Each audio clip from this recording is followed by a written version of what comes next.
కథాస్రవంతి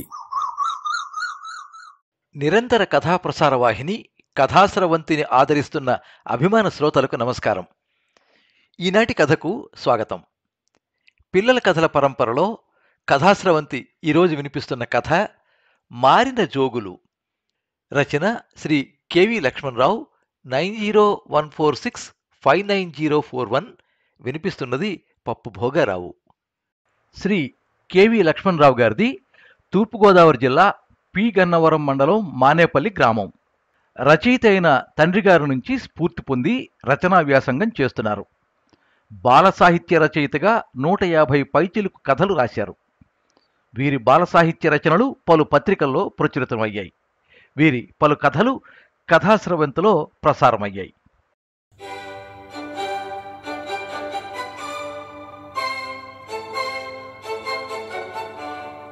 జంగలగూడెం అనే ఊరు అడవికి దగ్గరగా ఉంది.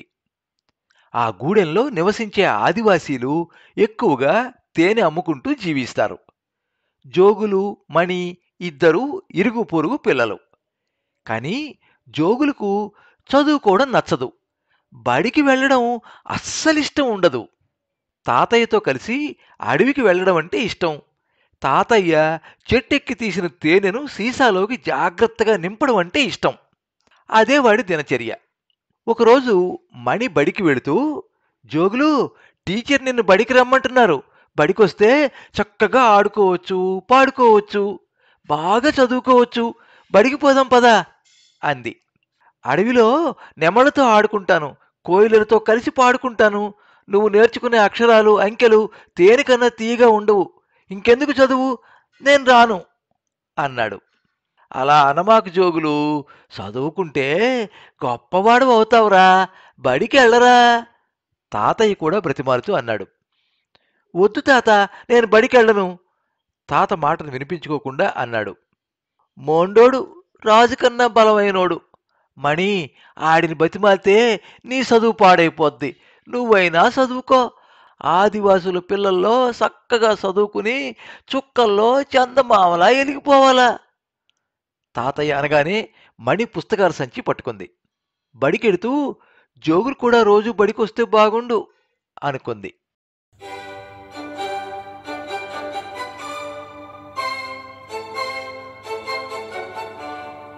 ఒకరోజు తాతయ్యకు ఒంట్లో నలతగా ఉండడంతో జోగులు తేనె సీసాలు పట్టుకుని అమ్మడానికి ఊర్లోకి బయలుదేరాడు. ఆ రోజు ఆదివారం కావడంతో మణి కూడా జోగులతో కలిసి వెళ్ళింది. అప్పుడే అక్కడికి వచ్చిన ఒక పెద్దాయన, తేనె సీసా ఎంత? జోగుల్ని అడిగాడు. 100 రూపాయలు బాబూ, తన 2 చేతులను వినయంగా కట్టుకుంటూ చెప్పాడు. ఇందా 100 అంటూ ఆ పెద్దాయన 50 రూపాయల కాగితాన్నిచ్చి తేనె సీసా తీసుకున్నాడు. అదేంటి, సీసా ఒక్కటి 100 కదా, ఇంకో 50 రూపాయలు వస్తాయి కదా, 50 రూపాయలు ఇస్తే ఎలా తీసుకున్నావు? మరో 50 ఇవ్వాలి కదా. మణి నోరెళ్లబెడుతూ అంది. ఇవి 50 రూపాయలా, 100 కాదా అనుకుంటూ జోగులు ఆ పెద్దాయనను పిలిచేలోపు వెళ్ళిపోయాడు. జోగులు మోసపోయానని బాధపడ్డాడు. చూశావా జోగులు, మీ కష్టం మరొకరికి లాభం అయింది, నీకు నష్టం వచ్చింది, శ్రమ వృధా అయింది. చదువుకుంటే ఎవ్వరూ మనల్ని మోసం చేయలేరు. చీకట్లో దీపం పెడితేనే వెలుగొస్తుంది. చిన్నప్పుడు చదువుకుంటేనే పెద్దయ్యాక ఆ వెలుగు మన సొంతం అవుతుంది. ఇప్పటికైనా నా మాట విను. చదువు తేనెకన్నా తీయగా ఉంటుందా అని అడిగావు. కానీ ఆ తేనెను మోసపోకుండా అమ్ముకోవడానికైనా అంకెలు రావాలి. అందుకు నువ్వు చదువుకోవాలి.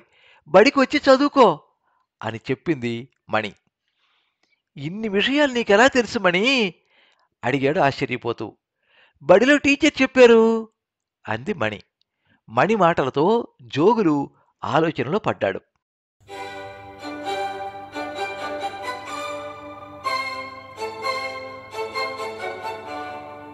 తెల్లగా తెల్లారింది. జోగులు ఎప్పటిలాగే నిద్రలేచాడు. అయితే ఎప్పటిలాగానే తాతయ్యతో తేనె సీసాతో బయలుదేరలేదు. ఆ సీసాల పక్కనే ఉన్న పలక బలపం చేతిలోకి తీసుకున్నాడు.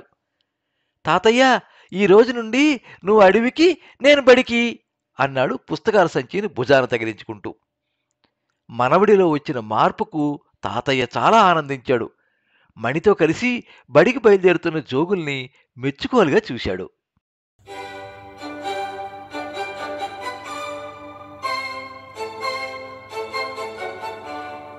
మీరింతవరకు మారిన జోగులు కథ విన్నారు. రచన శ్రీ కెవి లక్ష్మణరావు. 9014659041. వినిపించినది పప్పు భోగారావు. ఈ కథ ప్రజాశక్తి ఆదివారం 2025 సంవత్సరం నవంబర్ 23వ తేదీ సంచికలో ప్రచురితమైంది. ఈ కథ మీద మీ అమూల్యమైన అభిప్రాయాన్ని కింద కామెంట్ బాక్స్లో రాయండి. ఈ వీడియోని లైక్ చేయండి, మీ మిత్రులందరికీ షేర్ చేయండి. ఇలాంటి మరిన్ని మంచి కథలు వినిపించడానికి ఈ ఛానల్ని సబ్స్క్రైబ్ చేసుకోండి.